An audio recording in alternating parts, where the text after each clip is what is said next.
que vous nous apportez après Kinshasa? Bon, d'abord, il faut dire que nous revenons de Kinshasa, où nous étions partis pour des plaidoyers en faveur des jeunes, des plaidoyers par rapport à la situation générale de notre province, mais dont la particularité, c'est la situation des jeunes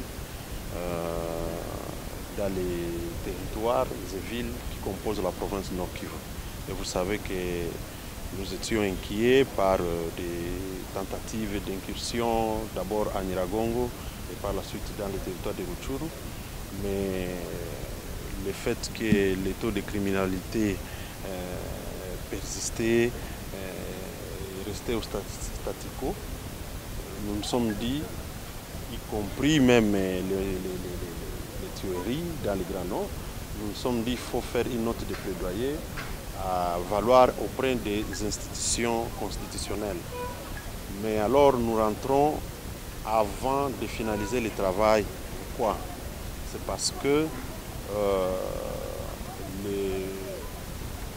chef du gouvernement, son Excellence Sama Lukonde, a décidé d'envoyer notre ministre de la Jeunesse, son Excellence Dr Yves Bunkulu, ministre de la Jeunesse, Initiation à la nouvelle citoyenneté et cohésion nationale, pour venir en cette fin de l'année faire l'état des lieux des divisions de la jeunesse, mais également faire l'état des lieux de la jeunesse, si vous voulez, à travers les conseils provinciaux des jeunes dans les provinces du Nord et du Sud Kivu. Et à cette même occasion, je crois que son Excellence va devoir visiter certains centres de formation professionnelle des jeunes, parce que vous savez qu'ils sont résolument investis dans la logique de la formation des jeunes en leur dotant de capacités afin d'être autonomes et volés par leurs propres ailes. Voilà de quoi il est question. Alors, vous me voyez seul, c'est parce que nous sommes venus dans des appareils différents. Et c'est connu maintenant, l'appareil à bord duquel il était a connu un petit problème et a fait demi-tour. À l'heure où je vous parle, nous sommes en attente. Il se porte bien et avec tous les membres de sa délégation, puisque je dois vous le dire, et vous devez le savoir, les jeunes qui nous écoutent en ce moment et qui nous suivent, doivent savoir que le ministre ne vient pas seul. Le ministre vient accompagné de Mme Thérèse Mbujimbung, qui est notre secrétaire générale au ministère de la Jeunesse, Initiation à la nouvelle citoyenneté et cohésion nationale, mais également, vous savez que nous venions de renouveler le mandat au niveau national. Nous avons un nouveau bureau du Conseil national de la jeunesse et que donc le président élu du Conseil national de la jeunesse, Monsieur William Mukambila, va fouler les pieds pour la première fois le Nord Kivu et même le Sud Kivu juste après son élection. C'est donc une bonne nouvelle pour la jeunesse du Nord Kivu et du Sud Kivu qui auront des occasions d'échange avec à la fois le ministre et le président national de la jeunesse congolaise.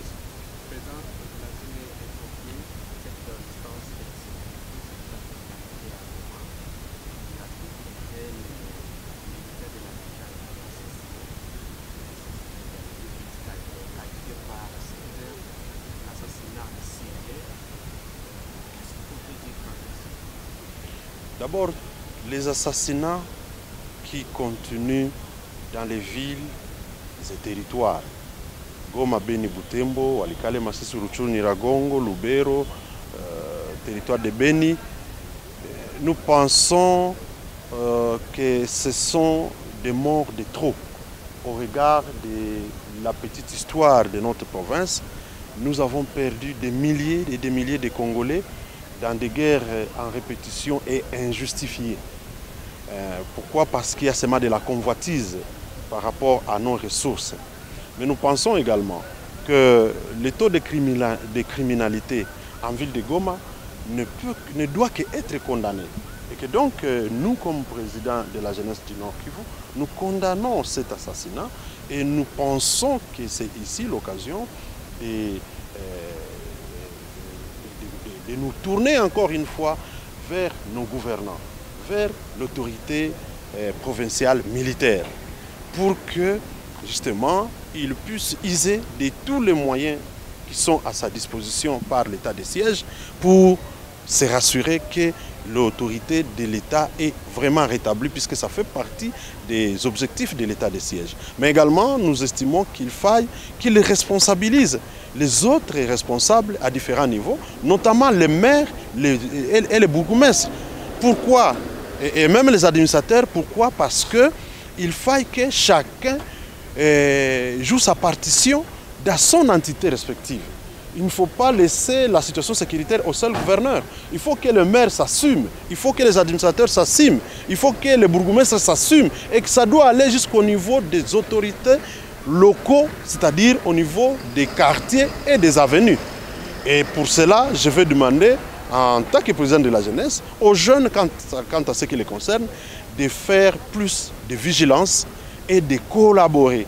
Je les appelle à la coopération civilo-militaire pour qu'ils dénoncent et attendent toute situation suspecte pour que les autorités habilitées à nous sécuriser prennent des mesures préventives et non plus continuer à compter des morts et gérer des situations.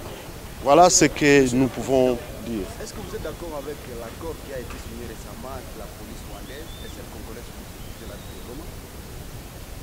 Personnellement, nous avons une expérience des protocoles qui ont déjà eu à être signés par le passé entre notre gouvernement et d'autres pays voisins. Nous avons connu les programmes Umoja Wetu, nous avons connu d'autres situations qui ont mis en partie notre pays, l'Ouganda et le Rwanda, pour sécuriser la population, mais l'expérience que nous avons, c'est qu'à un moment donné, ça a mal tourné. Et que donc, fort de cette expérience, un Congolais est pris de paix, est pris du besoin vraiment de voir la situation se normaliser. Il ne peut qu'accorder une chance à ces gens de protocoles, puisque dans les responsabilités régaliennes du gouvernement congolais, il est prévu des protocoles, des collaborations avec des tiers, entre autres des pays voisins. Nous pensons que s'ils prennent cette décision, ils s'assument également, puisque le peuple observe. C'est lorsque ça tourne mal que nous allons revenir pour leur dire « alors vous nous avez dupé ». Et pour cela, je voudrais que les députés restent trop regardants, puisque ce sont nos élus. Ils doivent suivre cette question de très près au niveau du Parlement pour que, justement, qu'il n'y ait pas de dérapage ou des troupes étrangères, n'est-ce pas, se battent sur le sol congolais et que ce soit les Congolais qui deviennent encore des victimes. Nous ne voulons plus être victimisés parce qu'il y a eu des protocoles qui ont amené des étrangers, des pays voisins, venir au motif de nous sécuriser. Ce sont là des garde-fous qu'il faut prendre et c'est pour cette raison que je me tourne vers les élus pour qu'ils puissent suivre de très près puisqu'il est de leur devoir de contrôler le gouvernement et de suivre au quotidien à travers différentes commissions cette situation.